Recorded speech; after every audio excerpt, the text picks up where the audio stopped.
ನೋಡಿ, ರಾಮ ಜನ್ಮಭೂಮಿ, ಜನ್ಮಸ್ಥಾನ, ದೇವರು ಎಲ್ಲ ಕಡೆ ಇದ್ದಾನೆ ಅನ್ನುವಂಥ ನಂಬಿಕೆ, ವಿಶ್ವಾಸ ನಮ್ದು. ಎಲ್ಲ ಪಶು ಪಕ್ಷಿ ಪ್ರಾಣಿ ಕಲ್ಲು ಮಣ್ಣು ಗಿಡ ಕಂಟಿ ಎಲ್ಲದರಲ್ಲೂ ದೇವರಿದ್ದಾನೆ ಅಂತನ್ನುವಂಥ ನಂಬಿಕೆ ನಿಮ್ದು. ಸೊ ಆ ನಂಬಿಕೆ ಹಿನ್ನೆಲೆಯಲ್ಲಿ ಜನ್ಮಸ್ಥಾನ ಅಂತಿದೆ. ಜನ್ಮಸ್ಥಾನ ಒಂದೇ ಇರುತ್ತೆ, ಅದು ಅಯೋಧ್ಯ. ರಾಮನ ಜನ್ಮಸ್ಥಾನ ಇರೋದು ಒಂದೇ. ಬಾಬರ ಬಂದು ಒಡೆದದ್ದು ಬೇರೆ ದೆಹಲಿಯಲ್ಲಿ ರಾಮ ಮಂದಿರಗಳು ಬೇಕಾದಷ್ಟಿತ್ತು, ಅಲ್ಲಿ ಹೊಡಿಲಿಲ್ಲ ಅವನು.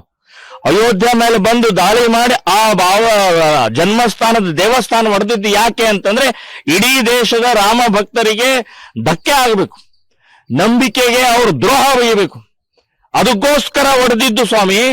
ನೀವು ರಾಮ ಮಂದಿರ ಬೇರೆ ಬೇರೆ ಊರಿನಲ್ಲಿ ಹಳ್ಳಿಗಳಲ್ಲಿ ರಾಮ ಮಂದಿರ ಇದ್ದಾವೆ, ಅಲ್ಲಿ ಪೂಜೆ ಮಾಡಿ ಹೌದು ಮಾಡೇ ಮಾಡ್ತಾ ಇದ್ದಾರೆ. ನೀವು ಹೇಳೋ ಅವಶ್ಯಕತೆ ಇಲ್ಲ, ನೀವು ಹೇಳೋ ಅವಶ್ಯಕತೆನೇ ಇಲ್ಲ. ಮಾಡೇ ಮಾಡ್ತಾರೆ, ಅಯೋಧ್ಯೆಗೂ ಹೋಗ್ತಾರೆ.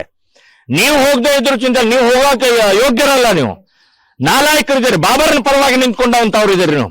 ರಾಮನ ಭೂಮಿಯಲ್ಲಿ ಬಾಬರ್ನ ಪರವಾಗಿ ನಿಂತ್ಕೊಂಡು, ಬಾಬರ್ ಒಬ್ಬ ದ್ರೋಹಿ, ಒಬ್ಬ ನೀಚ, ಮತಾಂಧ, ದರೋಡೆಕೋರ, ಹಿಂದೂ ದ್ರೋಹಿ, ದೇವಸ್ಥಾನ ಭಂಜಕ ಇದ್ದಂತ ವ್ಯಕ್ತಿಗೆ ಪರವಾಗಿ ನಿಂತ್ಕೊಂಡಂತ ಕಾಂಗ್ರೆಸ್ ಮತ್ತು ಸಿದ್ದರಾಮಯ್ಯನವರೇ, ನಿಮಗೆ ಯಾವುದೇ ನೈತಿಕೆ ಇಲ್ಲ. ನೀವು ಬರೋ ಅವಶ್ಯಕತೆನೇ ಇಲ್ಲ. ನೀವು ಕಾಂಗ್ರೆಸ್ನವ್ರು ಯಾರು ಬರಬೇಡಿ. ನೀವು ಬರೋದಾದ್ರೆ ಗಂಗಾ ನದಿಯಲ್ಲಿ ಹೋಗಿ ನಿಮ್ಮ ಪಾಪವನ್ನು ತೊಳೆದು ಆಮೇಲೆ ಬೇಕಾದ್ರೆ ನೀವು ಇಲ್ಲಿ ಬನ್ನಿ. ಆದರೆ ನಿಮಗೆ ರಾಮನ ದೇವಸ್ಥಾನ ದರ್ಶನ ಮಾಡ್ಕೊಳ್ಳಕ್ಕೆ ನಿಮಗೆ ಯೋಗ್ಯತೆ ಇಲ್ಲ ಅಂತನ್ನುವಂಥದ್ದು ನಾನು ಹೇಳ್ತಾ ಇದ್ದೀನಿ.